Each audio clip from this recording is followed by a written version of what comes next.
தென்னகத்தின் குரல் நேயர்கள் அனைவருக்கும் வணக்கம்.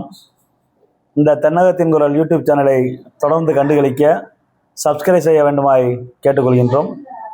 2026ஆம் ஆண்டு நடைபெறக்கூடிய சட்டமன்ற பொதுத் தேர்தலில் எந்தெந்த தொகுதியில் யார் யார் எந்தெந்த கட்சி சார்பில் வேட்பாளராக போட்டியிடப் போகிறார்கள் என்பதை தொடர்ந்து நாம் அறிந்து வருகின்றோம். அந்த வகையில் நாம் இன்று பார்க்கக்கூடிய சட்டமன்ற தொகுதி தென்காசி மாவட்டத்தில் உள்ள வாசுதேவநல்லூர் தனி சட்டமன்ற தொகுதி. அந்த தொகுதியில் யார் யார் வேட்பாளராக போட்டியிடப் போகிறார்கள் என்பதை பற்றி இன்று அறிய உள்ளோம். 1967 முதல் 2021 வரை அங்கு 13 முறை சட்டமன்ற பொதுத் தேர்தல் நடைபெற்றுள்ளது. அந்த தொகுதியில் திராவிட முன்னேற்ற கழகம் 3 முறையும், அண்ணா திராவிட முன்னேற்ற கழகம் 2 முறையும், காங்கிரஸ் கட்சி 1984 முதல் 2001 வரை தொடர்ச்சியாக 5 முறையும், அண்ணா திராவிட முன்னேற்ற கழக கூட்டணியில் மதிமுக 2006ஆம் ஆண்டு தற்போது சட்டமன்ற உறுப்பினராக உள்ள திரு சதன் திருமலைக்குமார் அவர்கள் அங்கு வெற்றி பெற்றுள்ளார். அங்கு கம்யூனிஸ்ட் கட்சி 2 முறையும் போட்டியிட்டுள்ளது. இந்த வாசுதேவநல்லூர் தனி சட்டமன்ற தொகுதியில் தற்பொழுது அனைத்து இந்திய அண்ணா திராவிட முன்னேற்ற கழகத்தின் சார்பில் யார் யார் அங்கு வேட்பாளராக போட்டியிட உள்ளார்கள் என்பதை பற்றி தற்பொழுது அறிய உள்ளோம்.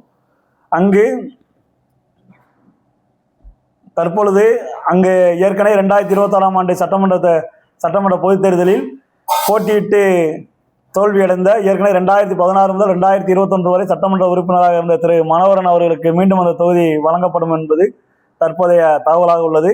அவருக்கு சீட்டு மறுக்கப்பட்டால் அந்த தொகுதியினுடைய அமைப்புசாரா ஓட்டுநரினுடைய மாவட்ட செயலாளராக உள்ள சிவந்தி மான் ராஜேந்திரன் அவர்களுக்கு அந்த தொகுதி வழங்கலாம் என்பதும் தற்போது தகவலாக உள்ளது. மற்றொருவர் அங்கு இலக்கியனுடைய துணைத் தலைவராக உள்ள திரு மாரா கணேசன் அவர்கள், இந்த 3 பேர் தான் அங்கு அண்ணா திராவிட முன்னேற்ற கழகத்தின் சார்பில் வேட்பாளராக போட்டியிடுவார்கள் என்பது தற்பொழுது தகவலாக உள்ளது.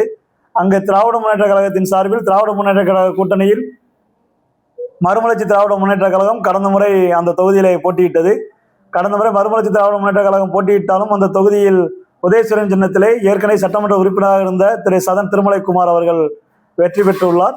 அவருக்கு தான் மீண்டும் திராவிட முன்னேற்ற கழக கூட்டணியில் மதிமுகவுக்கு தான் அந்த தொகுதி மீண்டும் ஒதுக்கப்படும் என்பது தற்போது தகவலாக உள்ளது.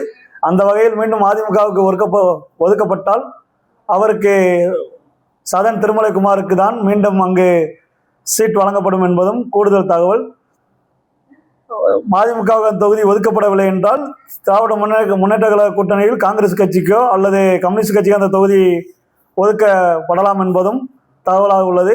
ஒருவேளை அந்த தொகுதியில் திராவிட முன்னேற்ற கழகம் போட்டியிட்டால் அங்கே தற்பொழுது ஏற்கனவே சங்கரன்கோவில் சட்டமன்ற உறுப்பினராக இருந்த, தற்பொழுது வாசுதேவநல்லூர் தொகுதியினுடைய பொறுப்பாக உள்ள திருமதி முத்துச்செல்வி அவர்கள் இந்த தொகுதியில் போட்டியிடுவதற்கும் வாய்ப்பு கேட்டு முயற்சி செய்து வருகிறார். அவ்வாறு அந்த தொகுதி திராவிட முன்னேற்ற கழகம் போட்டியிட்டால் திருமதி முத்துச்செல்வி அவர்கள் இந்த தொகுதியிலே வேட்பாளராக களம் காணக்கூடும் என்பதும் தற்போது தகவல். அதிகப்படியாக இந்த தொகுதி கூட்டணி கட்சிக்கே வாரி வழங்குவதற்கு திராவிட முன்னேற்ற கழக கூட்டணியில் வாய்ப்புகள் உள்ளதாக தற்போதைய தகவல். இந்த தொகுதியிலும் விவசாயத்தை மட்டுமே அடிப்படையாக கொண்டு மக்கள் வாழ்ந்து வருகின்றனர். இந்த தொகுதியில் அதிகப்படியாக உள்ள சமூகம் தேவேந்திர வேளாளர் சமூகம், அடுத்தபடியாக முக்குளத்தூர் சமூகம், அதற்கு அடுத்தபடியாக நாயுடு மற்றும் நாயக்கர் மற்றும் இஸ்லாமிய சமூகங்கள் உள்ளன. பிற சமூகங்கள் அங்கு பரவி வாழ்ந்தாலும் இந்த தொகுதியிலும் மீண்டும் இங்கு மறுமலர்ச்சி திராவிட முன்னேற்ற கழகத்திற்கென்று ஒரு தனி ஓட்டு வங்கி உள்ளதால் மீண்டும் இந்த தொகுதியில் மறுமலர்ச்சி திராவிட முன்னேற்ற கழக கூட்டணியில் போட்டியிட்டால் இந்த தொகுதி அவர்களே வெற்றி பெறுவதற்கு அதிக வாய்ப்புள்ளதாக இந்த தொகுதி கருதப்படுகின்றது. நன்றி.